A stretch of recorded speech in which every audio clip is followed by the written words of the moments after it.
De bregen van Sculemborg wordt deze simmer lang omlet repareren. De bregen roen in februari een soort skee op doet die onvindbaar troch een vrachtschip. Zo'n die tijd is de oergang net meer beginbaar voor het dikverkeer en dat zorgt voor een soort frustratie. Vooral een steek onrest. De mierskip is verdeeld. Dus bijvoorbeeld die normaal gesproken de bregen krijgen ook die in 100 meter, 200 meter bij elkaar wijwen.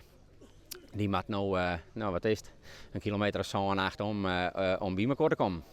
Een verskaat onsteertleden, maar ook rietsleden kwamen sneurtemoorn del in Jistrum en Sculemborg om de situatie met eigen te omschorgen.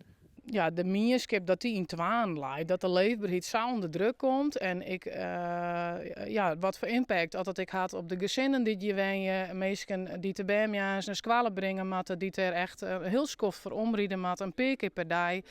Dat had gewoon heel soort invloed. En net alleen nog op het feit dat je die tijd kwijt binnen, maar ook de druk, de stress die dat mij zich brengt. De sociale cohesie zit onder druk en daar moet gewoon wat om gebeuren.